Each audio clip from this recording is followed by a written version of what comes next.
Hello and welcome to EC Learn 365 Banking and Insurance Classes. നമ്മൾ കഴിഞ്ഞ session 3ൽ 3 വരെ ശ്രദ്ധിച്ചുകൊണ്ടിരുന്നത് Indian banking സിസ്റ്റത്തിൻ്റെ സ്ട്രക്ചറിനെ കുറിച്ചാണ്. വളരെ ഡീറ്റെയിൽ ആയിട്ട് നമ്മൾ പറഞ്ഞുകൊണ്ടിരുന്നു. കഴിഞ്ഞ സെഷനിൽ നമ്മൾ കൊമേഴ്ഷ്യൽ ബാങ്കുകളെ കുറിച്ചും അവയുടെ ചില ഫങ്ഷൻസിനെ കുറിച്ചുമൊക്കെ വളരെ ഡീറ്റെയിൽ ആയിട്ട് നമ്മൾ പരിശോധിക്കേണ്ടായി. നിങ്ങളത് ശ്രദ്ധിച്ചിരിക്കും എന്ന് വിശ്വസിക്കുകയാണ്. പല ബാങ്കിങ് ഇൻസ്റ്റിറ്റ്യൂഷൻസിനെ നമ്മൾ ഒന്നും രണ്ടും പാർട്ടുകളിലായിട്ടും എക്സ്പ്ലെയിൻ ചെയ്തിട്ടുണ്ട്. അത് കണ്ടിട്ടില്ലെങ്കിൽ അത് കണ്ടതിന് ശേഷം നിങ്ങൾ ഈ വീഡിയോയിലേക്ക് വരിക. അതിൻ്റെ ലിങ്ക് ഞാൻ ഡിസ്ക്രിപ്ഷൻ ബോക്സിൽ കൊടുക്കുന്നതായിരിക്കും. So will move on to the other parts of the system. നമുക്ക് അടുത്തതായിട്ട് നോക്കേണ്ടത് കോഓപ്പറേറ്റീവ് ബാങ്കുകളാണ്. കോഓപ്പറേറ്റീവ് ബാങ്കുകൾ നമ്മളുടെ ഏറ്റവും അടുത്ത് കിട്ടാവുന്ന അല്ലെങ്കിൽ ഏറ്റവും അടുത്ത് നമുക്ക് വളരെ സുപരിചിതമായിട്ടുള്ള ഒരു ബാങ്കിങ് സിസ്റ്റമാണ് കോഓപ്പറേറ്റീവ് ബാങ്കുകൾ എന്ന് പറയുന്നത്. ഏറെ ജനകീയമായതും ഏറ്റവും അടുത്ത് നമുക്ക് ആക്സസിബിൾ ആയിട്ടുള്ളതായ ഒരു ബാങ്കിങ് സിസ്റ്റമായിട്ടാണ് കോഓപ്പറേറ്റീവ് ബാങ്കുകളെ നമ്മൾ കാണുന്നത്. കോഓപ്പറേറ്റീവ് ബാങ്കുകൾ ഇന്ത്യയിൽ വളരെ വലിയൊരു സ്വാധീനം ബാങ്കിങ് സിസ്റ്റത്തിലുണ്ട് എന്ന് നമുക്ക് കാണാനായിട്ട് സാധിക്കും. എന്താണ് സിസ്റ്റം എന്ന് നോക്കാം. Cooperative banks originated with enactment of the Cooperative Credit Societies Act of 1904. A new act was passed in 1912 which provided for the establishment of the cooperative central banks by a union of primary credit societies or by a union of primary credit society and individuals. നമുക്ക് വളരെ നീണ്ട കാലത്തെ ഒരു ചരിത്രമുള്ള ഒന്നാണ് cooperative ബാങ്കുകൾ എന്ന് പറയുന്നത്. Primary credit സൊസൈറ്റീസിൻ്റെ ഒരു യൂണിയനാണ് കോഓപ്പറേറ്റീവ് ബാങ്കുകൾ എന്ന് നമുക്ക് പറയാനായിട്ട് കഴിയും. പ്രാഥമിക സഹകരണ സംഘങ്ങൾ എന്നുള്ളതാണ് അതിൻ്റെ മലയാളത്തിൽ നമ്മൾ പറയുന്ന വേർഡ്. നമ്മുടെ അടുത്തൊക്കെ നമ്മുടെ ഓരോ പഞ്ചായത്തിലും ഒന്നിൽ കൂടുതൽ ഒന്നോ രണ്ടോ മൂന്നോ ഒക്കെ ക്രെഡിറ്റ് സൊസൈറ്റീസ് നമുക്ക് നിലവിലുണ്ടായിരിക്കും. ഇൻഡിവിജ്വൽസ് ചേർന്നുകൊണ്ട് ഒരു പർട്ടിക്കുലർ കോമൺ കോസിന് വേണ്ടിയിട്ട് നടത്തുന്ന ധനകാര്യ സ്ഥാപനങ്ങളായിട്ടാണ് നമ്മൾ കോഓപ്പറേറ്റീവ് അടിസ്ഥാനത്തിൽ നടത്തുന്ന ധനകാര്യ സ്ഥാപനങ്ങൾ, സഹകരണ അടിസ്ഥാനത്തിൽ നടത്തുന്ന സ്ഥാപനങ്ങളാണ് കോഓപ്പറേറ്റീവ് ബാങ്കുകൾ എന്ന് പറയുന്നത്.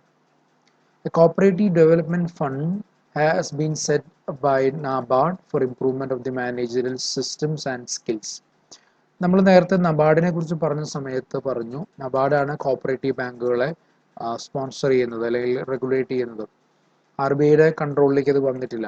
അപ്പോൾ ഇതിൻ്റെ മാനേജറിയൽ സിസ്റ്റംസും അതുപോലെ തന്നെ എഫിഷ്യൻസിയും ഒക്കെ വർദ്ധിപ്പിക്കുന്നതിന് നബാർഡാണ് അതിന് വേണ്ടുന്ന നിർദ്ദേശങ്ങൾ കൊടുക്കുന്നത്. Cooperative banks are part of this set of institutions which are engaged in financing rural and agricultural development. ഏറ്റവും പ്രധാനപ്പെട്ട ഉദ്ദേശങ്ങളിൽ ഒന്നാണ് financing of rural and agriculture development. നമ്മുടെ അടുത്തുള്ള സ്ഥാപനങ്ങൾക്ക്, നമ്മുടെ അടുത്തുള്ള അഗ്രികൾച്ചർ ആക്ടിവിറ്റീസിന്, നമ്മൾ ആ സൊസൈറ്റിയോട് ചേർന്ന് നിൽക്കുന്ന സമൂഹത്തിലെ ആളുകളുടെ ഡെവലപ്മെൻറ്റിന് വേണ്ടിയിട്ടാണ് ഇത് കൂടുതലായും പ്രവർത്തിക്കുന്നത്. അതുകൊണ്ട് തന്നെ ഇത് കൂടുതലായും റൂറൽ ഏരിയാസിലായിരിക്കും ഉണ്ടായിരിക്കുക, ഏറ്റവും കൂടുതൽ ഉണ്ടാകുന്നത് എന്നുള്ളത് ഒരു സത്യമാണ്. കേരളത്തെ സംബന്ധിച്ചിടത്തോളം ആ റൂറൽ അർബൻ ഡിവൈഡ് വളരെ ലൈറ്റർ ആയതുകൊണ്ട് തന്നെ നമുക്ക് എല്ലായിടത്തും ഇതിനെ കാണാൻ കഴിയും. എന്നാൽ ഇതര സംസ്ഥാനങ്ങളിലേക്ക് നമ്മൾ പോകുമ്പോൾ കുറച്ചും കൂടെ റൂറൽ ആയിട്ടാണ് നമുക്ക് ഈ ബാങ്കുകളെ കാണാനായിട്ട് സാധിക്കുക. ടൗൺ ഏരിയാസിൽ കൂടുതൽ ഇത് ലൊക്കേറ്റ് ചെയ്യുന്നതായിട്ട് നമുക്ക് കാണുന്നില്ല. പക്ഷെ കേരളത്തിൻ്റെ സിനാരിയോ ഡിഫറെൻ്റ് ആണ്. കേരളത്തിൽ ഒരു റൂറൽ അർബൻ ഡിവൈഡ് വളരെ കുറവാണ്. വളരെ റിമോട്ടായ സ്ഥലങ്ങൾ കുറച്ച് മാത്രമേ കേരളത്തിൽ നമുക്കുള്ളൂ. ഒരുവിധം എല്ലാം സെമി അർബൻ ആയിക്കൊണ്ടിരിക്കുന്ന ഒരു സ്റ്റേറ്റാണ് കേരളം എന്ന് പറയുന്നത്. Cooperative banking is a small-scale banking carried on a no-profit, no-loss basis for mutual cooperation and help. അപ്പം നമുക്കറിയാം ഇതൊരു നോട്ട് പ്രോഫിറ്റ് ഓർഗനൈസേഷനാണ്. അവർ ഒരു തരത്തിലുള്ള ലാഭം പ്രതീക്ഷിച്ചുകൊണ്ടല്ല, നമ്മുടെ സൊസൈറ്റിയുടെ ഡെവലപ്മെൻറ്റ് മാത്രം പ്രതീക്ഷിച്ചുകൊണ്ട് സഹകരണ അടിസ്ഥാനത്തിൽ നടത്തുന്ന ഒരു സ്ഥാപനമായിട്ടാണ് നമുക്കിതിനെ കാണേണ്ടത്. Cooperative banks were assigned the important role of delivering of fruits of economic planning at a grassroots level. Cooperative banking structure is viewed as a vehicle for democratization of the Indian financial system. നമ്മളുടെ രാജ്യത്ത് പഞ്ചായത്ത് രാജ് സംവിധാനമൊക്കെ വന്നതിൻ്റെ ഭാഗമായിട്ട് ത്രിതല സംവിധാനത്തിലേക്ക് നമ്മുടെ ഭരണം വന്നു. നമുക്ക് നമ്മുടെ ഗ്രാമപഞ്ചായത്തുകൾ, ബ്ലോക്ക് പഞ്ചായത്തുകൾ, ജില്ലാ പഞ്ചായത്തുകൾ, ഇങ്ങനെ ത്രിതല സംവിധാനത്തിലേക്ക് നമ്മുടെ അധികാരം കൈമാറ്റം ചെയ്യപ്പെട്ടു. അതുകൊണ്ട് തന്നെ ഏറ്റവും ലോക്കലൈസ്ഡ് ആയിട്ടുള്ള ഗവൺമെന്റുകൾ ആ പ്രദേശത്തെ അധികാരം നടത്തുന്നത് കൊണ്ട് തന്നെ ആ പ്രദേശത്തിന്റെ ഡെവലപ്മെന്റ് എൻഷുർ ചെയ്യാൻ സാധിക്കുന്നു എന്നുള്ളത് നമ്മുടെ ഡെമോക്രസിയുടെ വലിയ അഡ്വാൻറ്റേജ് തന്നെയാണ്. അതേ ഒരു സിസ്റ്റമാണ് കോപ്പറേറ്റീവ് ബാങ്കിങ്ങിലൂടെ നമ്മൾ കൊണ്ടുവരാനായിട്ട് ശ്രമിച്ചിട്ടുള്ളത്. നമ്മുടെ ബാങ്കിങ് ധനകാര്യ സ്ഥാപനങ്ങൾ അത് നമ്മൾ സഹകരണ അടിസ്ഥാനത്തിൽ ഏറ്റവും ലോക്കലൈസ്ഡ് ആയിട്ട് നമ്മൾ നമ്മുടെ ഏറ്റവും ആക്സസിബിൾ ആയ സ്ഥലങ്ങളിലേക്ക് നമ്മൾ എത്തിക്കുമ്പോൾ എല്ലാവർക്കും ബാങ്കിങ് സിസ്റ്റത്തിലേക്ക് വരാനുള്ള ഒരു സംവിധാനമാണ്. ഗ്രാസ് റൂട്ട് ലെവലിൽ നിന്ന്, അതായത് എവിടെ നിന്നാണോ ഏറ്റവും ബേസിക് ലെവലിൽ നിന്ന് തന്നെ നമുക്ക് എക്കണോമിക് പ്ലാനിങ് ആരംഭിക്കാൻ സാധിക്കുന്നു. സെൻട്രലൈസ്ഡ് ആയിട്ട് സെൻട്രൽ ഗവൺമെന്റുകളും സ്റ്റേറ്റ് ഗവൺമെന്റുകളും ഉദ്ദേശിക്കുന്ന ധനകാര്യ ആശയങ്ങൾ അല്ലെങ്കിൽ പ്ലാനുകൾ, പദ്ധതികൾ, അതൊക്കെയും നമ്മുടെ ഏറ്റവും അടുത്ത് അത് ഇംപ്ലിമെന്റ് ചെയ്യുന്നതിനുള്ള ഒരു ഓർഗനൈസേഷൻ ആയിട്ട് കൂടെ കോപ്പറേറ്റീവ് ബാങ്കുകൾ വർക്ക് ചെയ്യുന്നു.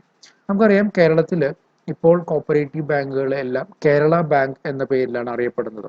കോപ്പറേറ്റീവ് ബാങ്കുകളെല്ലാം തന്നെ എല്ലാം മെർജ് ചെയ്തുകൊണ്ട് കേരള ബാങ്ക് എന്ന പേരിൽ ഇപ്പോൾ അറിയപ്പെടുന്നു. അതിനു മുമ്പ് നമുക്ക് ഇത്തരത്തിലുള്ള കോപ്പറേറ്റീവ് ബാങ്കുകൾ, ജില്ലാ ബാങ്കുകളാണ് ഇപ്പോൾ കോപ്പറേറ്റീവ് ബാങ്കുകളിലേക്ക്, കേരള ബാങ്കിലേക്ക് വന്നിട്ടുള്ളത്. പിന്നീട് ബാക്കിയുള്ളതെല്ലാം അതിനകത്തോട്ട് മെർജ് ചെയ്തുകൊണ്ടിരിക്കുകയാണ്. അപ്പം നമുക്ക് ഇപ്പോൾ ഒരു ഒറ്റ ബാങ്ക് എന്ന നിലയിൽ കേരള ബാങ്ക് എന്ന പേരിലാണ് നമ്മളിപ്പോൾ അറിയപ്പെടുന്നത്. മറ്റൊരു സംവിധാനമാണ് റീജിയണൽ റൂറൽ ബാങ്ക്സ്, RRBs എന്ന് നമ്മൾ പറയും. ഇതും നമ്മളുടെ ബാങ്കിങ് സിസ്റ്റത്തിനെ റീജിയണലൈസ് ചെയ്യുകയും റൂറലൈസ് ചെയ്യുകയും ചെയ്യുന്നതിൻ്റെ ഭാഗമായിട്ട് വന്നിട്ടുള്ളതാണ്. നമുക്ക് ഡീറ്റെയിൽ ആയിട്ട് അതിനെ പരിശോധിക്കാം. Regional rural banks were established under the provisions of an ordinance promulgated on 26 September 1975 and the RRB Act 1976 with an objective to ensure sufficient institutional credit for agriculture and other rural sectors. 1976 കൂടിയാണ് നമുക്ക് ഈ ഒരു സംവിധാനം നിലവിൽ വന്നിട്ടുള്ളത്. The RRBs mobilize financial resources from rural, semi-urban areas and grant loans and advances mostly to small and marginal farmers, agriculture laborers and rural artisans. കുറച്ചും കൂടെ wider ആയിട്ടുള്ള സ്കോപ്പാണ് cooperative ബാങ്കുകളെക്കാളും RRBസിനുള്ളത്. They will focus they will fund their resources to rural and semi-urban areas. ഇപ്പോൾ കേരളത്തിൻ്റെ ഒരു പശ്ചാത്തലം അതിലുണ്ട്. കേരളത്തിൽ ഭൂരിഭാഗം സ്ഥലങ്ങളും സെമി അർബൻ ഏരിയസും അതുപോലെ തന്നെ കുറച്ച് റൂറൽ ഏരിയസുമായിട്ട് നമുക്ക് വന്നുകൊണ്ടിരിക്കുകയാണ്. അത്തരം ഒരു സാഹചര്യത്തിൽ RRBസിന് വളരെയധികം പ്രസക്തിയുണ്ട്. അവരുടെ ഉദ്ദേശം ലോണുകളും കൊടുക്കുക, ഡെപ്പോസിറ്റ് സ്വീകരിക്കുക എന്നത് തന്നെയാണ്. പക്ഷേ അതിൽ ഏറ്റവും അവർ ഫോക്കസ് ചെയ്യുന്നത് സ്മോൾ ആൻഡ് മാർജിനൽ ഫാമേഴ്സാണ്. അവർ ലാർജ് ഫാമേഴ്സിനെ നോക്കുന്നില്ല. മീൻസ് ഇപ്പോൾ ഒരു പ്ലാന്റേഷനൊക്കെ നടത്തുന്ന, റബ്ബർ പ്ലാന്റേഷൻസോ അല്ലെങ്കിൽ ടീ പ്ലാന്റേഷൻസോ ഒക്കെ നടത്തുന്ന ലാർജർ സ്കെയിലിൽ ബിസിനസ് കൃഷി ചെയ്യുന്നതായിട്ടുള്ള ഫാമേഴ്സിനെ അല്ല അവർ ഫോക്കസ് ചെയ്യുന്നത്. നമ്മുടെ നാട്ടിൻ പ്രദേശത്ത് ചെറിയ രീതിയിൽ പച്ചക്കറി കൃഷികളോ അല്ലെങ്കിൽ മറ്റു തരം കൃഷികളോ ഒക്കെ ചെയ്യുന്നതായിട്ടുള്ള അത്തരം ഫാമേഴ്സിനെയാണ് അവർ നോക്കുന്നത്. അതോടൊപ്പം തന്നെ കൃഷി തൊഴിലാളികൾ, അഗ്രികൾച്ചർ ലേബേഴ്സ്, അവരുടെ ക്ഷേമം അത് വളരെ പ്രധാനപ്പെട്ടതായിട്ട്, കാരണം അതിനൊരു നാഷണൽ ഇമ്പോർട്ടൻസ് കൂടിയുണ്ട്. കാരണം അത്തരം തൊഴിലാളികൾ നിലനിൽക്കുന്നു എങ്കിൽ മാത്രമേ നമ്മുടെ കാർഷിക മേഖല നമുക്ക് മുന്നോട്ട് കൊണ്ടുപോകാൻ കഴിയുള്ളൂ. അപ്പം അവരുടെ വെൽഫെയറിന് വേണ്ടിയിട്ടും കൂടെയാണ് ബാങ്ക് നിൽക്കുന്നത്.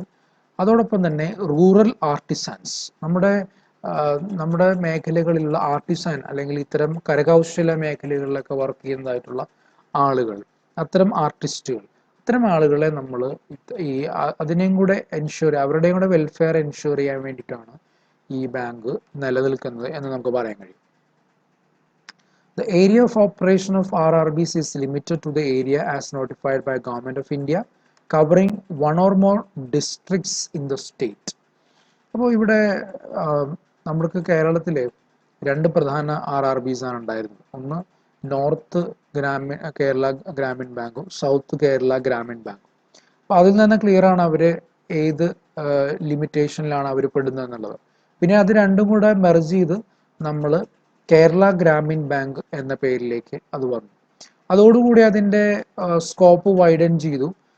സെൻട്രൽ ഗവൺമെൻറ് നോട്ടിഫൈ ചെയ്തനുസരിച്ച് കേരളത്തിലെ എല്ലാ ജില്ലകളിലും തന്നെ ഈ കേരള ഗ്രാമീൺ ബാങ്ക് അവരുടെ പ്രവർത്തനം ആരംഭിച്ചു എന്നുള്ളത് കാണാൻ സാധിക്കും. അപ്പോൾ അവരുടെ ഓപ്പറേഷൻ ലിമിറ്റിൽ നിന്നുകൊണ്ട് അവർക്ക് പ്രവർത്തിക്കാൻ കഴിയുള്ളൂ.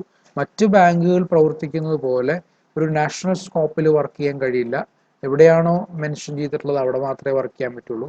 കാരണം അവരുടെ ഫോക്കസ് ആൻഡ് ഗോൾ എന്ന് പറയുന്നത് വളരെ മിനിമലാണ്, അല്ലെങ്കിൽ വളരെയധികം നാരോ ആണ്. അതുകൊണ്ട് തന്നെ ആ ഒരു സ്കോപ്പിൽ നിന്നുകൊണ്ട് വേണം RRBs പ്രവർത്തിക്കാനായിട്ട്. To free the rural, poor, small and marginal farmers from clutches of money lenders. നമ്മുടെ ആൻസിസ്റ്റേഴ്സിനെ കുറിച്ച് പഠിച്ചപ്പോൾ ബാങ്കിങ് സിസ്റ്റത്തിലെ ആൻസിസ്റ്റേഴ്സിൽ ഒരു പ്രധാനപ്പെട്ട കണ്ണിയാണ് മണി ലെൻഡേഴ്സ്. അവര് വളരെയധികം ആളുകളെ മിസ്യൂസ് ചെയ്യുകയും എക്സ്പ്ലോയിറ്റ് ചെയ്യുകയൊക്കെ ചെയ്തിരുന്ന ഒരു കാലഘട്ടം ഉണ്ടായിരുന്നു. അപ്പോൾ ആ കാലഘട്ടത്തിൽ നിന്നും ജനങ്ങളെ സേവ് ചെയ്യുക എന്നുള്ളതായ ഒരു ലക്ഷ്യമാണ് പ്രധാനമായിട്ടും ഈ RRBs ലക്ഷ്യമായിട്ട് നമ്മൾ പറയപ്പെടുന്നു. To provide credit to small farmers, marginal farmers, rural artisans, landless laborers who do not fulfill the criterion of credit worthiness as per the banking principles. ബാങ്കിങ്ങിലെ മറ്റ് ബാങ്കുകൾ, പ്രത്യേകിച്ച് കൊമേഴ്ഷ്യൽ ബാങ്കുകൾ, പ്രൈവറ്റ് ബാങ്കുകൾ, ഫോറിൻ ബാങ്കുകൾ, ഇവരുടെ എല്ലാം പ്രത്യേകത എന്ന് പറയുന്നത് ആളുകളുടെ ക്രെഡിറ്റ് വർത്തിനെസ് നോക്കിയിട്ടാണ് ബാങ്കുകൾ പലപ്പോഴും ലോൺ കൊടുക്കുന്നത്.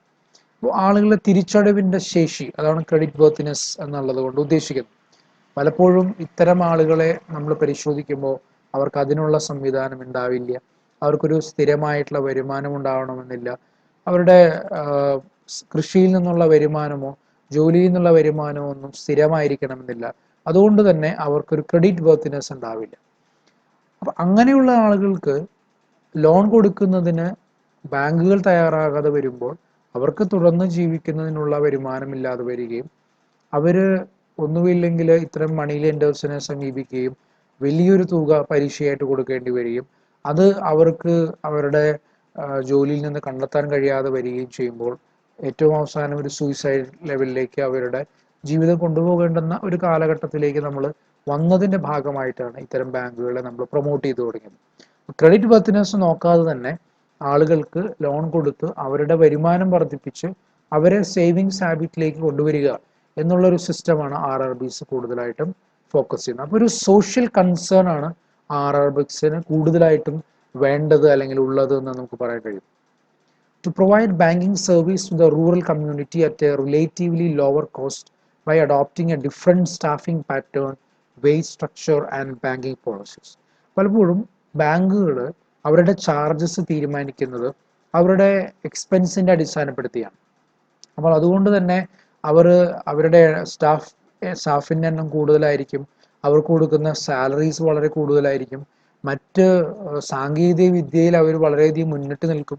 ഇത്തരം സാഹചര്യങ്ങൾക്ക് വരുമ്പോൾ സ്വാഭാവികമായിട്ടും അവരുടെ ഓപ്പറേഷണൽ എക്സ്പെൻസ് വളരെ വലിയൊരു നിലയിലേക്ക് വർദ്ധിക്കുന്നതായിട്ട് കാണാൻ സാധിക്കും. അതുകൊണ്ട് തന്നെ അവർക്ക് കസ്റ്റമേഴ്സിന് കൊടുക്കേണ്ടി വരുന്ന സർവീസസിന് ഭീമമായിട്ടുള്ള ഒരു തുക അവരിൽ നിന്ന് ഈടാക്കേണ്ടുന്ന സാഹചര്യം ഉണ്ടാകും. അത് നമ്മുടെ റൂറൽ ഏരിയാസിൽ ജീവിക്കുന്ന ആളുകളെ സംബന്ധിച്ചിടത്തോളം അവർക്കത് ഒരു ഹെവി ബേർഡൻ ആയിട്ട് മാറുകയും ചെയ്യും. അതുകൊണ്ട് തന്നെ ഇത്തരം കാര്യങ്ങളിൽ ബാങ്ക് വളരെയധികം ശ്രദ്ധിക്കുന്നുണ്ട്. അവരുടെ ഓപ്പറേഷൻ കോസ്റ്റ് കുറയ്ക്കുന്നതിന് ആവശ്യമായിട്ടുള്ള എല്ലാ മെഷേഴ്സും എടുക്കുന്നതിൻ്റെ ഭാഗമായിട്ട് തന്നെ കോസ്റ്റ് കൺട്രോൾ വളരെയധികം വരുന്നു എന്ന് മാത്രമല്ല റൂറൽ കമ്മ്യൂണിറ്റിക്ക് ഏറ്റവും ലോവർ കോസ്റ്റിൽ തന്നെ അവരുടെ സർവീസസ് കൊടുക്കാനായിട്ട് അവർക്ക് സാധിക്കുന്നു എന്നുള്ളതും അവർ എൻഷുർ ചെയ്യുന്നുണ്ട്. മറ്റൊരു തരം ബാങ്കുകളാണ് ലോക്കൽ ഏരിയ ബാങ്കുകൾ എന്ന് പറയുന്നത്. വളരെ ചുരുക്കമായിട്ട് നമുക്ക് കാണാൻ സാധിക്കുള്ളൂ ഇത്. അതുകൊണ്ട് തന്നെയാണ് നമുക്ക് അത്ര പരിചിതമല്ലാത്തത്. എങ്കിലും നമുക്കിത് എന്താണെന്ന് നോക്കാം. അതിൻ്റെ ഒബ്ജക്റ്റീവ്സ് നോക്കിയാൽ these are banks were this set up with two objectives of providing an institutional mechanism for promoting rural and semi-urban savings. Savings habit വർദ്ധിപ്പിക്കുക എന്നുള്ളതായ പ്രധാനപ്പെട്ട ഉദ്ദേശത്തോടു കൂടിയാണ് LIBs നമ്മൾ തുടങ്ങിയിട്ടുള്ളത്. For providing credit for viable economic activities in the local areas. Viable ആയിട്ടുള്ള economic activities എന്ന് ഉദ്ദേശിക്കുന്നത് ഫ്യൂച്ചറിൽ അത് എക്കണോമിക്കലി വയബിൾ ആയിരിക്കണം, ഫിനാൻഷ്യലി വയബിൾ ആയിരിക്കണം, കൊമേഴ്ഷ്യലി വയബിൾ ആയിരിക്കണം. എക്കണോമിക്കലി വയബിൾ ആവുക എന്ന് പറയുമ്പോൾ ഇത് നമുക്ക് പ്രൊഡ്യൂസ് ചെയ്യാനായിട്ട് നമുക്ക് കോസ്റ്റ് കുറച്ച് പ്രൊഡ്യൂസ് ചെയ്യാൻ പറ്റുന്നതായിരിക്കണം. ഫിനാൻഷ്യലി വയബിൾ എന്ന് പറയുമ്പോൾ അത് പ്രോഫിറ്റബിൾ ആയിരിക്കണം. കൊമേഴ്ഷ്യലി വയബിൾ എന്ന് പറയുമ്പോൾ ആ പ്രോഡക്റ്റോ അല്ലെങ്കിൽ സർവീസോ നമുക്ക് നമുക്ക് മാർക്കറ്റ് ചെയ്യാൻ പറ്റുന്ന ഒന്നായിരിക്കണം. ആളുകൾ വാങ്ങിക്കാൻ താല്പര്യം കാണിക്കുന്ന ഡിമാൻഡ് ഉള്ളതായിരിക്കണം. ഇങ്ങനെയുള്ള കാര്യങ്ങളൊക്കെ പരിശോധിച്ചുകൊണ്ട് നമ്മൾ ലോക്കൽ ഏരിയാസിൽ വരുന്ന ഐഡിയാസും അവരുടെ ബിസിനസ് ഡെവലപ്മെൻറ്റും എൻഷുർ ചെയ്യുക എന്നുള്ളതായ പ്രത്യേക ഉദ്ദേശമാണ് ഇതിന് കൃത്യമായിട്ട് നമുക്ക് പറയാൻ കഴിയും. These banks were established as public, either individual, corporate, trusts or societies. ഒരു പബ്ലിക് ഇൻട്രസ്റ്റോട് കൂടിയാണ് ഇത് തുടങ്ങുന്നത്. അത് വ്യക്തികൾക്ക് ആരംഭിക്കാം, കോർപ്പറേറ്റ്സിന് അതായത് കമ്പനികൾക്ക് ആരംഭിക്കാം, ഏതെങ്കിലും വ്യക്തികളുടെയോ സ്ഥാപനങ്ങളുടെയോ പേരിലോ ട്രസ്റ്റുകൾക്കും സൊസൈറ്റികൾക്കും ഇത് ആരംഭിക്കാൻ കഴിയും. The minimum paid up capital of such banks was rupees 5 crores with promoters contribution at least 2 crores. Then unlike the RRBs which can operate in many കൂടുതലായിട്ട് അവർക്ക് ഓപ്പറേറ്റ് ചെയ്യാൻ കഴിയും. Many districts with large number of banks, the local area banks can operate and open branches in maximum of 3 geographically continuous districts. അപ്പോൾ അടുത്തടുത്ത 3 ജില്ലകളിൽ അവർക്ക് ഒരുമിച്ച് പ്രവർത്തിക്കാൻ കഴിയും എന്നുള്ളതാണ് RRBസിനേക്കാളും ഉള്ള ഒരു വ്യത്യാസം എന്ന് പറയുന്നത്. അപ്പോൾ കേരളത്തിലെ RRBസിന് അങ്ങനെ ഒരു ലിമിറ്റേഷൻ ഇല്ലെങ്കിലും മറ്റു പല സ്ഥലങ്ങളിലെയും RRBസിന് അങ്ങനെ ഉണ്ട്. At present, only 3 LIBs are existing. As per my knowledge, 3 LIBs ആണ് നിലവിലുള്ളത്. ഒന്ന് coastal local area bank Vijayawada Andhra Pradesh, Krishna Bhima Samruddhi LIB Hyderabad Telangana, Subhadra local bank Kolhapur Maharashtra. ഇത്തരം 3 LIBs ആണുള്ളത്. ആന്ധ്രയിലും തെലങ്കാനയിലും മഹാരാഷ്ട്രയിലുമാണുള്ളത്. അതുകൊണ്ട് തന്നെ നമ്മളുടെ ഈ ഏരിയയിൽ കാണാത്തത് കൊണ്ട് നമുക്കത് അത്ര പരിചിതമല്ല എന്നുള്ളതാണ്. പക്ഷെ ഇതും നമ്മുടെ ബാങ്കിങ് സ്ട്രക്ചറിന്റെ ഭാഗമാണ് എന്ന് അറിഞ്ഞിരിക്കാൻ വേണ്ടിയാണ് നമ്മളിത് പറഞ്ഞത്. അപ്പോൾ നമ്മളുടെ ബാങ്കിങ് സിസ്റ്റത്തിലെ പ്രധാനപ്പെട്ട സ്ഥാപനങ്ങളെല്ലാം നമ്മൾ പരിചയപ്പെട്ടു കഴിഞ്ഞു. ഇനി നമ്മൾ നോക്കുന്നത് ബാങ്ക് നമ്മുടെ രാജ്യത്തിൻ്റെ സാമ്പത്തിക വളർച്ചയിൽ എക്കണോമിക് ഡെവലപ്മെൻറ്റിൽ വരുത്തിയിട്ടുള്ള സ്വാധീനം ഇൻഫ്ലുവൻസ് എത്രത്തോളമാണ്, ഏതൊക്കെ രീതിയിലാണ് എന്നുള്ളത് നമ്മൾ കൃത്യമായിട്ട് അവലോകനം ചെയ്യാൻ പോവുകയാണ്. ഒന്ന്, സ്റ്റിമുലേഷൻ ഓഫ് സേവിങ്സ്, ആളുകളെ സേവ് ചെയ്യാനായിട്ട് പഠിപ്പിച്ചത്. ആളുകളുടെ ചെറുതും വലുതുമായിട്ടുള്ള സേവിങ്സ് വളരെ സേഫായിട്ട് ഒരു സ്ഥലത്ത് നിക്ഷേപിക്കാൻ ഇന്നും ആളുകൾ മനസ്സിൽ വിചാരിക്കുന്നത് ബാങ്കുകളെ തന്നെയാണ്. അതുകൊണ്ട് തന്നെ എപ്പോഴും വിദ്യാർത്ഥികളാണെങ്കിലും ജോലിയുള്ളവരാണെങ്കിലും ഒക്കെ തന്നെ എപ്പോഴും ഒരു ബാങ്ക് അക്കൗണ്ട് ഓപ്പൺ ചെയ്യുന്ന ശീലം നമ്മുടെ ഇന്ത്യയിൽ വളരെയധികമായിട്ട് നമുക്ക് കാണാൻ സാധിക്കുന്നുണ്ട്. അതുകൊണ്ട് തന്നെ ആ ഒരു സേവിങ്സ് ഹാബിറ്റ്, ആ സേവിങ്സിൽ നിന്നാണ് പിന്നീട് ഇൻവെസ്റ്റ്മെൻറ്റ്സ് ഉണ്ടാകുന്നത്. ഇൻവെസ്റ്റ്മെൻറ്റ്സ് ആണ് പിന്നീട് നമ്മുടെ രാജ്യത്തിൻ്റെ ക്യാപിറ്റൽ ഫോർമേഷനിലേക്ക് വരുന്നത്. അതാണ് നമ്മുടെ രാജ്യത്ത് വളരെ വലിയ തോതിൽ കമ്പനികൾ ഡെവലപ്പ് ചെയ്യുന്നത്. അതാണ് നമുക്ക് എംപ്ലോയ്മെൻറ്റ് ജനറേഷൻ ഉണ്ടാകുന്നത്. അതാണ് നമ്മുടെ രാജ്യത്ത് ഡിമാൻഡ് ക്രിയേറ്റ് ചെയ്യുന്നത്. അതാണ് നമ്മുടെ രാജ്യത്ത് വളർച്ച കൊണ്ടുവരുന്നത്. ഇങ്ങനെ ഒരു സൈക്ലിക്കൽ പ്രോസസ്സിലേക്ക് നമ്മുടെ രാജ്യത്തെ കൊണ്ടുവരുന്നത് ബാങ്കുകളുടെ ഒരു വലിയ പങ്ക് നമുക്കതിൽ കാണാൻ കഴിയും. ക്യാപിറ്റൽ ഫോർമേഷൻ നമ്മളെ ഹെൽപ്പ് ചെയ്യും. ഞാൻ നേരത്തെ പറഞ്ഞതുപോലെ സേവിങ്സ് അത് ഇൻവെസ്റ്റ്മെൻ്റായി മാറുകയും ഇൻവെസ്റ്റ്മെൻറ്റ് മറ്റ് പല കമ്പനികൾക്കും ഒരു ക്യാപിറ്റലായിട്ട് മാറുകയും ചെയ്യുന്നത് കാണാൻ സാധിക്കും. കാരണം ബാങ്കുകളിൽ കൂടുതലായി ഡെപ്പോസിറ്റ്സ് വന്നു കഴിയുമ്പോൾ ബാങ്ക് എയ്തർ അത് സ്റ്റോക്ക് മാർക്കറ്റുകളിലോ അല്ലെങ്കിൽ മറ്റ് കമ്പനികളിലോ ഇൻവെസ്റ്റ് ചെയ്യാൻ തുടങ്ങും അവരുടെ ഷെയറിൻ്റെ രൂപത്തിൽ. അങ്ങനെ വരുമ്പോൾ അത് മറ്റ് കമ്പനികൾക്ക് അവരുടെ ഷെയർ കൂട്ടുന്നതിന്, ഷെയർ വാല്യൂ കൂട്ടുന്നതിനും ക്യാപിറ്റൽ കോൺട്രിബ്യൂട്ട് ചെയ്യുന്നതിനും കാരണമായി തീരും. എന്ന് മാത്രമല്ല, നമ്മൾ ഡെപ്പോസിറ്റ് വർദ്ധിക്കുമ്പോൾ മാത്രമേ ബാങ്കുകൾക്ക് ലോണുകൾ കൊടുക്കാൻ കഴിയുള്ളൂ. ഈ ലോണുകൾ പലപ്പോഴും മറ്റ് കമ്പനികളുടെ ക്യാപിറ്റലായിട്ട് ഫോർമേറ്റ് ചെയ്യപ്പെടുന്നു. അവരുടെ ഫിനാൻഷ്യൽ നീഡ് സെർവ് ചെയ്യുന്നതിന് അവരെ ഹെൽപ്പ് ചെയ്യുന്നു എന്ന് നമുക്ക് കാണാൻ സാധിക്കുന്നു. അഗ്രികൾച്ചർ ഡെവലപ്മെൻറ്റിന് ഏറ്റവും കൂടുതൽ പ്രാധാന്യം കൊടുക്കുന്നത് ബാങ്കുകൾ തന്നെയാണ്. ഞാൻ നേരത്തെ പറഞ്ഞത് മുമ്പ് സെഷൻസിൽ പറഞ്ഞതുപോലെ 14% പ്രയോറിറ്റി സെക്ടർ ലെൻഡിങ് ഉള്ള ഒരു രാജ്യമാണ് നമ്മുടെ രാജ്യം. അതിൽ തന്നെ ഏറ്റവും പ്രാധാന്യം കൊടുക്കുന്ന ഒന്നാണ് അഗ്രികൾച്ചർ സെക്ടർ. അപ്പോൾ അഗ്രികൾച്ചർ സെക്ടറിന് അഗ്രികൾച്ചർ ലോണുകൾ 4% ഇൻട്രസ്റ്റ് റേറ്റോട് കൂടി കൊടുക്കുന്ന ഒരു രാജ്യമാണ് നമ്മുടെ രാജ്യം എന്ന് പറയുന്നത്. അതുകൊണ്ട് തന്നെ അഗ്രികൾച്ചർ ഏരിയയിൽ കൂടുതലായിട്ട് അവർക്ക് പ്രത്യേകിച്ച് എക്യുപ്മെന്റ് ലീസിങ് പോലുള്ള അല്ലെങ്കിൽ ലോണുകൾ പോലുള്ള അല്ലെങ്കിൽ ഫിനാൻഷ്യൽ ഹെൽപ്പ് മാത്രമല്ല ടെക്നിക്കലായിട്ടുള്ള എയ്ഡ് കൊടുക്കുന്ന ബാങ്കുകളൊക്കെ നമുക്ക് നിലവിലുണ്ട്. അത്തരം ബാങ്കുകൾ പ്രത്യേകിച്ച് നബാർഡ് പോലെയുള്ള ബാങ്കുകൾ കൃത്യമായിട്ടും ഫോക്കസ് ചെയ്യുന്നത് അഗ്രികൾച്ചർ ഏരിയ മാത്രമാണ്. അപ്പോൾ അവർക്ക് ആവശ്യമായിട്ടുള്ള സ്കീമുകൾ ഒക്കെ നമ്മൾ പ്രൊവൈഡ് ചെയ്യുന്നുണ്ട്. ഓൺടർപ്രണർഷിപ്പ് പ്രൊമോഷൻ എന്ന് പറയുന്നത് വളരെ പ്രധാനപ്പെട്ടതാണ്. നമുക്കറിയാം ഇന്നത്തെ കാലഘട്ടത്തിൽ സ്റ്റാർട്ടപ്പുകൾ ഏറെയധികം ഡിപ്പെൻഡ് ചെയ്യുന്നത് ബാങ്കുകളെയാണ്. അപ്പോൾ ബാങ്കുകൾ കൊണ്ടുവരുന്ന സ്കീമുകൾ സെൻട്രൽ ഗവൺമെൻറ്റിൻ്റെയൊക്കെ ബഡ്ജറ്റിൽ കൂടെ വരുന്നതും സ്റ്റേറ്റ് ഗവൺമെൻറ്റിൻ്റെ ബഡ്ജറ്റിൽ കൂടെ വരുന്നതുമായ സ്കീമുകൾ നടപ്പിലാക്കപ്പെടുന്നത് ബാങ്കുകളാണ്. ബാങ്കുകളെ central and state government finance ചെയ്യുമ്പോൾ ആ തുക ലോണുകളായിട്ടും മറ്റ് ഇൻവെസ്റ്റ്മെൻറ്റുകളായിട്ടും ഇത്തരം കമ്പനികളിലേക്ക് വരുന്നു എന്നുള്ളതാണ്. സ്റ്റാർട്ടപ്പുകളെ പ്രൊമോട്ട് ചെയ്യുന്നു. അതുമാത്രമല്ല അല്ലാത്ത രീതിയിലുള്ള ഓൺടർപ്രണേഴ്സിനെ, ബിസിനസ്സുകാരെ, അവർക്ക് ബിസിനസ് ചെയ്യുന്നതിന് ആവശ്യമായ ഫിനാൻസ് അതാത് സമയത്ത് ഡെയിലി ക്യാപിറ്റലായിട്ടും ലോങ് ടേം ക്യാപിറ്റലായിട്ടും ഒക്കെ തന്നെ കൊടുക്കുന്നതിൽ ബാങ്കുകൾ വളരെയധികം ശ്രദ്ധ ചെലുത്തുന്നുണ്ട്. SSIs എന്ന് പറയുന്നത് സ്മോൾ സ്കെയിൽ ഇൻഡസ്ട്രീസ് ആണ്, അല്ലെങ്കിൽ MSMEs നമുക്കറിയാം, micro small and medium enterprises. SSIs എന്നുള്ളത് നമ്മൾ MSMEs എന്നുള്ള പേരിലേക്ക് ഇപ്പോൾ മാറ്റം വന്നിട്ടുണ്ട്. Micro small and medium enterprises, അവരുടെ പ്രൊമോഷൻ, ചെറുകിട സംരംഭങ്ങൾ, വീടുകളിലും ചെറിയ ചെറിയ യൂണിറ്റുകളിലും കുടുംബശ്രീകളിലും ഒക്കെ ആരംഭിക്കുന്ന ഇത്തരം ചെറുകിട യൂണിറ്റുകൾക്ക് ആവശ്യമായിട്ടുള്ള ഫിനാൻസ് മാത്രമല്ല, അവർക്ക് ആവശ്യമായിട്ടുള്ള ടെക്നിക്കൽ ട്രെയിനിങ്, അവർക്ക് ആവശ്യമായിട്ടുള്ള അഡ്വൈസുകൾ, ഇതൊക്കെ കൊടുക്കുന്നതിന് ബാങ്കുകൾ പലപ്പോഴും തയ്യാറാകുന്നുണ്ട്.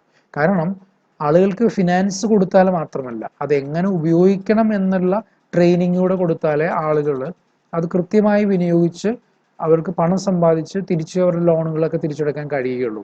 അതുകൊണ്ട് തന്നെ അത്തരം ഹെൽപ്പുകളും കൂടെ ബാങ്കുകൾ ഇപ്പോൾ നിലവിൽ ചെയ്യുന്നുണ്ട്. എക്കണോമിയെ മോണിറ്റൈസ് ചെയ്യുക എന്നുള്ളത് വളരെ ഇമ്പോർട്ടൻ്റ് ആണ്. നമ്മുടെ രാജ്യത്ത് RBIക്ക് മാത്രമേ കറൻസി ഇഷ്യൂ ചെയ്യാനായിട്ട് സാധിക്കുകയുള്ളൂ. ഈ ഇഷ്യൂ ചെയ്യപ്പെടുന്ന കറൻസികളെല്ലാം തന്നെ നമ്മുടെ രാജ്യത്ത് സ്പ്രെഡ് ചെയ്യപ്പെടുന്നത് അല്ലെങ്കിൽ സർക്കുലേറ്റ് ചെയ്യപ്പെടുന്നത് ബാങ്കുകൾ വഴിയാണ്. ബാങ്കുകളാണ് ഒഫീഷ്യലായിട്ട് ഇത്തരം സർക്കുലേഷൻ ഏജൻസി എന്ന് പറയുന്നത്.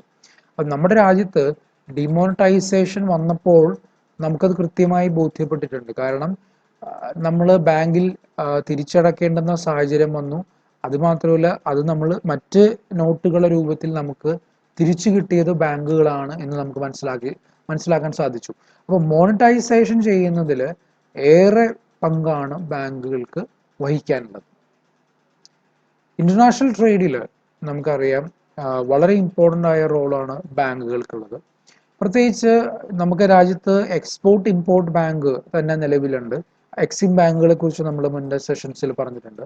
എന്ന് മാത്രമല്ല, ബാങ്കിങ്ങിൽ ഇന്റർനാഷണൽ ട്രേഡിൽ ഏറ്റവും വലിയ ഒരു റോള് ലെറ്റർ ഓഫ് ക്രെഡിറ്റ് എന്ന് പറയുന്ന ഡോക്യുമെന്റേഷൻ, അതിനെക്കുറിച്ച് നമ്മൾ മുൻ സെഷനിൽ പറഞ്ഞിട്ടുണ്ട്. അപ്പോൾ ഇമ്പോർട്ടർക്കായാലും എക്സ്പോർട്ടർക്കായാലും ബാങ്കുകളുടെ ഒരു ഗ്യാരണ്ടി എന്ന് പറയുന്നതാണ് ലെറ്റർ ഓഫ് ക്രെഡിറ്റ് എന്ന് പറയുന്നത്. അതുപോലെ തന്നെ ഫോറിൻ എക്സ്ചേഞ്ച്, നമുക്ക് മറ്റു രാജ്യത്തെ കറൻസി ആവശ്യമുണ്ടെങ്കിൽ കറൻസികളെല്ലാം തന്നെ ഒഫീഷ്യലായിട്ട് ലഭിക്കുന്നത് ബാങ്കുകൾ വഴി മാത്രമാണ്. അപ്പോൾ അത്തരം ആവശ്യങ്ങൾക്ക് നമുക്ക് സമീപിക്കാവുന്ന സ്ഥാപനം എന്ന് പറയുന്നത് ബാങ്കുകളാണ്. അപ്പോൾ ഇന്റർനാഷണൽ ട്രേഡിൽ ആവശ്യമായിട്ടുള്ള ഡോക്യുമെന്റേഷൻസും അതുപോലെ തന്നെ ഫിനാൻഷ്യൽ ഗ്യാരണ്ടിയും അതുപോലെ തന്നെ ഫോറിൻ എക്സ്ചേഞ്ച് കറൻസികളും ഇത് നമുക്ക് നൽകുന്നത് ബാങ്കുകളാണ്. എംപ്ലോയ്മെന്റ് ഓപ്പർച്യൂണിറ്റി ജനറേറ്റ് ചെയ്യപ്പെടുന്നത് എങ്ങനെയാണ്? നമ്മുടെ രാജ്യത്ത് കൂടുതൽ ക്യാപിറ്റൽ ഫോർമേഷൻ ഉണ്ടാകുമ്പോൾ നമ്മൾ നേരത്തെ പറഞ്ഞ പോലെ സേവിങ്സ് ഇൻവെസ്റ്റ്മെന്റ് ക്യാപിറ്റലായിട്ടും ക്യാപിറ്റൽ ബിസിനസ് ആയിട്ടും ഡെവലപ്പ് ചെയ്യുമ്പോൾ കൂടുതൽ എംപ്ലോയ്മെന്റ് ഓപ്പർച്യൂണിറ്റീസ് ഡെവലപ്പ് ചെയ്യുന്നതിന് അത് സാധ്യമാകും. പണലഭ്യത ഉറപ്പുവരുത്തുന്നതോടുകൂടി തന്നെ നമ്മുടെ എംപ്ലോയ്മെന്റ് ജനറേഷൻ കൂടുതലായിട്ടുണ്ടാകും എന്നുള്ളതാണ് കാണുന്നത്. പ്രത്യേകിച്ച് സ്റ്റാർട്ടപ്പുകൾ ഒക്കെ ആരംഭിച്ചു കഴിയുമ്പോൾ ഒരു സ്റ്റാർട്ടപ്പ് ഒരു 5-10 പേർക്കെങ്കിലും ജോലി കൊടുക്കാൻ സാധിക്കുമ്പോൾ മറ്റനേകം സ്റ്റാർട്ടപ്പുകൾ ഡെവലപ്പ് ചെയ്യുമ്പോൾ എംപ്ലോയ്മെന്റ് ഓപ്പർച്യൂണിറ്റി നമുക്ക് വർദ്ധിപ്പിക്കാനായിട്ട് സാധിക്കും. ചില എക്കണോമിക് ആക്ടിവിറ്റീസിലുള്ള ഇൻഫ്ലുവൻസ് നമുക്ക് പരിശോധിക്കേണ്ടതായിട്ടുണ്ട്. ഒന്ന്, വേരിയേഷൻ ഓഫ് ഇൻട്രസ്റ്റ് റേറ്റുകൾ. ബാങ്കുകൾ പ്രത്യേകിച്ച് RBI ആണ് ഓരോ 3 മാസം കൂടുമ്പോഴും അവരുടെ ക്രെഡിറ്റ് പോളിസി റിവീൽ ചെയ്യുന്നത്. അത് രാജ്യത്തിൻ്റെ മൊത്തത്തിലുള്ള ധനസ്ഥിതി അടിസ്ഥാനപ്പെടുത്തിക്കൊണ്ടാണ് അത്തരം ബാങ്ക് റേറ്റുകൾ നമുക്ക് തീരുമാനിക്കപ്പെടുന്നത്. അതിൽ പ്രധാനമായിട്ടും CRR, SLR റേറ്റുകൾ, ക്യാഷ് റിസർവ് റേഷ്യോ, അതുപോലെ statutory liquidity ratio, repo rate, reverse repo rate ഇത്യാദി പ്രധാനപ്പെട്ട കാര്യങ്ങൾ, അതുപോലെ ബാങ്ക് റേറ്റുകൾ ഒക്കെ തന്നെ തീരുമാനിക്കപ്പെടുന്നത് ആർ ബി ഐയുടെ നിയന്ത്രണത്തിന് കീഴിലാണ്. അപ്പോൾ ഇത്തരം ഇൻട്രസ്റ്റ് റേറ്റുകൾ തീർച്ചയായിട്ടും ബാങ്കുകളെ സ്വാധീനിക്കും. റിസർവ് റേറ്റുകൾ കൂടുന്നതനുസരിച്ച് ബാങ്കുകളിലെ പണലഭ്യത കുറയും. റിസർവ് റേറ്റുകൾ കുറയുന്നതനുസരിച്ച് ബാങ്കുകളിലെ പണലഭ്യത വർദ്ധിക്കും. ഇതനുസരിച്ച് നമ്മുടെ രാജ്യത്തേക്ക് ആവശ്യത്തിനുള്ള പണം ഒഴുകുകയും ആ പണത്തിൻ്റെ ഒഴുക്ക് നിയന്ത്രിക്കുകയും ചെയ്യും. ഇത്തരം എക്കണോമിക് ആക്ടിവിറ്റിയെ നിയന്ത്രിക്കുന്നതിൽ ബാങ്കുകൾക്ക് വലിയൊരു പങ്കുണ്ടെന്ന് നമുക്ക് പറയാൻ കഴിയും. അതുപോലെ തന്നെ മറ്റൊരു എക്കണോമിക് ആക്ടിവിറ്റിയാണ് ഇൻഫ്ലേഷൻ കൺട്രോൾ. ഇൻഫ്ലേഷൻ എന്ന് പറയുന്ന കോൺസെപ്റ്റ് എന്ത് തന്നെയാണ്? ഒന്ന്, നമ്മുടെ സാധനങ്ങളുടെ വില വർദ്ധിക്കുന്നു എന്നുള്ളതാണ്. സാധനങ്ങളുടെ വില വർദ്ധിക്കുന്നതിൽ വളരെ പ്രധാനപ്പെട്ട ഒരു പങ്ക് വഹിക്കുന്നതാണ് നമ്മളുടെ ഓവർ സപ്ലൈ ഓഫ് കറൻസി, അല്ലെങ്കിൽ മണി സപ്ലൈയുടെ വർധന എന്ന് പറയുന്നത്. മണി സപ്ലൈ രാജ്യത്ത് കൂടുതലായിട്ട് ഉണ്ടാവുമ്പോൾ ഇൻഫ്ലേഷനെ നമുക്ക് കൺട്രോൾ ചെയ്യാനായിട്ട് സാധിക്കാതെ വരും. അപ്പോൾ ഇൻഫ്ലേഷൻ കുറയ്ക്കുന്നതിന് വേണ്ടിയിട്ട് നമ്മൾ നേരത്തെ പറഞ്ഞ CRR, SLR ബാങ്ക് റേറ്റുകളൊക്കെ കൂട്ടിക്കൊണ്ട് ബാങ്കിലെ പണലഭ്യത നമ്മൾ RBI കുറയ്ക്കാനായിട്ട് സാധിക്കും. ബാങ്കിലെ പണലഭ്യത കുറഞ്ഞു കഴിയുമ്പോൾ സ്വാഭാവികമായിട്ടും ബാങ്കുകൾക്ക് ലോണുകൾ കൊടുക്കാൻ ബുദ്ധിമുട്ടായി വരും. ലോണുകൾ കൊടുക്കാൻ ബുദ്ധിമുട്ട് വരുന്ന സാഹചര്യത്തിൽ നമുക്ക് ആളുകൾക്ക് ആവശ്യത്തിനുള്ള ഫിനാൻസ് ലഭിക്കാതെ വരും. അതിൻ്റെ ഭാഗമായി നമ്മുടെ മണി സപ്ലൈ പിടിച്ചു നിർത്തുന്നതിന് നമുക്ക് സാധിക്കും, ഇൻഫ്ലേഷൻ കുറയ്ക്കാനായിട്ട് സാധിക്കും. അതുപോലെ തന്നെ ഡീഫ്ലേഷൻ ഉണ്ടാകുമ്പോൾ തിരിച്ച് നമുക്ക് മണി സപ്ലൈ എൻഷുർ ചെയ്യാനും ബാങ്കുകൾ നമ്മളെ ഹെൽപ്പ് ചെയ്യുന്നു എന്ന് പറയാൻ കഴിയും. മോണിറ്ററി പോളിസി, നമ്മൾ രണ്ട് പ്രധാനപ്പെട്ട പോളിസികളാണ് ഒരു രാജ്യത്തെ സംബന്ധിച്ചുള്ളത്. ഒന്ന് ഫിസ്ക്കൽ പോളിസിയും മറ്റൊന്ന് മോണിറ്ററി പോളിസിയുമാണ്. ഫിസ്ക്കൽ പോളിസി എന്ന് പറയുന്നത് നമ്മുടെ രാജ്യത്തിൻ്റെ ബഡ്ജറ്റുകളിൽ കൂടെ, യൂണിയൻ ബഡ്ജറ്റിൽ കൂടെയാണ് നമുക്ക് വരുന്നത്. നമ്മൾ ഫെബ്രുവരി 1-ാം തീയതി ഇന്നലെ ബഡ്ജറ്റ് ശ്രദ്ധിച്ചിട്ടുള്ളവർക്കറിയാം, രാജ്യത്തിൻ്റെ ഫിസ്ക്കൽ പോളിസി കൃത്യമായിട്ട് നിർണ്ണയിക്കപ്പെട്ടിട്ടുണ്ട്. അതുപോലെ തന്നെ ബാങ്കുകൾ പ്രാധാന്യത്തോടു കൂടി നൽകുന്ന ഒന്നാണ് മോണിറ്ററി പോളിസി. മോണിറ്ററി പോളിസിയുടെ ഭാഗമാണ് ഈ പറയുന്ന ഇൻട്രസ്റ്റ് റേറ്റുകളും കാര്യങ്ങളൊക്കെ. അത് ഫിക്സ് ചെയ്യുന്നത് നമ്മുടെ RBI ആണ്. RBI നമ്മുടെ രാജ്യത്തിൻ്റെ മോണിറ്ററി പോളിസി ഫിക്സ് ചെയ്യുന്നതോടുകൂടി രാജ്യത്തിൻ്റെ സമ്പദ് വ്യവസ്ഥയെ നിയന്ത്രിക്കുന്നതിൽ വലിയൊരു ചാലക ശക്തിയാണ് ബാങ്കുകൾ എന്ന് നമുക്ക് പറയാൻ കഴിയും. ബാലൻസ്ഡ് ഡെവലപ്മെൻറ്റ്, നമ്മൾ ശ്രദ്ധിച്ചിട്ടുണ്ടെങ്കിൽ കൊമേഴ്ഷ്യൽ ബാങ്കുകളോ പ്രൈവറ്റ് സെക്ടർ ബാങ്കുകളോ അതുപോലെ ഫോറിൻ ബാങ്കുകളോ ഒക്കെ നമുക്ക് നിലവിലുണ്ട്. എന്നാൽ ഈ ബാങ്കുകളൊന്നും തന്നെ പൂർണ്ണമായി നമ്മുടെ രാജ്യത്തിൻ്റെ എല്ലാ മുക്കിലും മൂലയിലും എത്താൻ സാധിക്കുന്നില്ല എന്ന് മനസ്സിലാക്കിക്കൊണ്ടാണ് നമ്മൾ ലോക്കൽ ഏരിയ ബാങ്കുകൾ, കോപ്പറേറ്റീവ് ബാങ്കുകൾ, റീജിയണൽ റൂറൽ ബാങ്കുകൾ, സ്മോൾ ഫിനാൻസ് ബാങ്കുകൾ, പേയ്മെൻറ്റ് ബാങ്കുകളൊക്കെ നമ്മുടെ രാജ്യത്ത് നിലവിൽ വന്നിട്ടുള്ളത്. അതിൻ്റെ ഉദ്ദേശം എന്ന് പറയുന്നത് രാജ്യത്തിൻ്റെ എല്ലാ സ്ഥലങ്ങളും ഒരുപോലെ വികസിക്കുന്ന നിലയിലേക്ക് വരണം എന്നുള്ളതാണ് ബാലൻസ്ഡ് ഡെവലപ്മെൻറ്റ് എന്നതുകൊണ്ട് ഉദ്ദേശിക്കുന്നത്. അപ്പോൾ രാജ്യത്തിൻ്റെ ഒരു മേഖലയും അൺടച്ച്ഡ് ആയി പോകരുത്, അണ്ടർ ഡെവലപ്ഡ് ആയിട്ട് പോകരുത് എന്നുള്ളതായ ഉദ്ദേശത്തോടു കൂടി എല്ലാ സ്ഥലങ്ങൾക്കും പ്രാധാന്യം നൽകുക. അതുകൊണ്ട് തന്നെ ബാങ്കിങ് സിസ്റ്റം നമ്മുടെ റൂട്ട്സിലേക്ക് പോവുക എന്നുള്ള വലിയൊരു കോൺസെപ്റ്റാണ് നമ്മുടെ രാജ്യത്ത് നിലവിലുള്ളത്.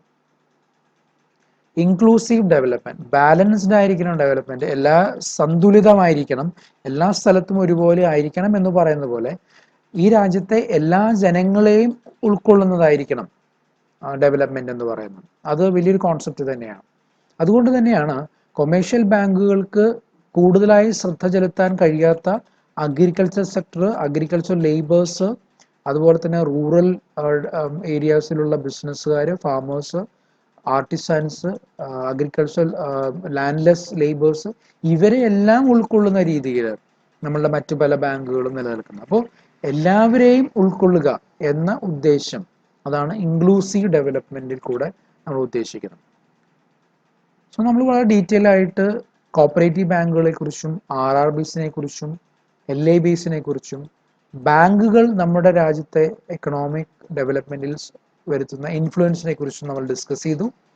നിങ്ങൾക്ക് ഈ സെഷൻ ഉപകാരപ്രദമായി എന്ന് ഞാൻ വിശ്വസിക്കുകയാണ്. ഉപകാരപ്രദമായി എങ്കിൽ നിങ്ങൾ ലൈക്ക് ചെയ്യുക, നിങ്ങളുടെ സംശയങ്ങൾ കമൻറ്റ് ബോക്സിൽ ചോദിക്കുക, നിങ്ങളുടെ ഫ്രണ്ട്സിനായിട്ട് ഷെയർ ചെയ്ത് കൊടുക്കുക. ചാനൽ ഇതുവരെയും സബ്സ്ക്രൈബ് ചെയ്തിട്ടില്ലെങ്കിൽ സബ്സ്ക്രൈബ് ചെയ്യുക. So thank you and keep watching easy learn 360.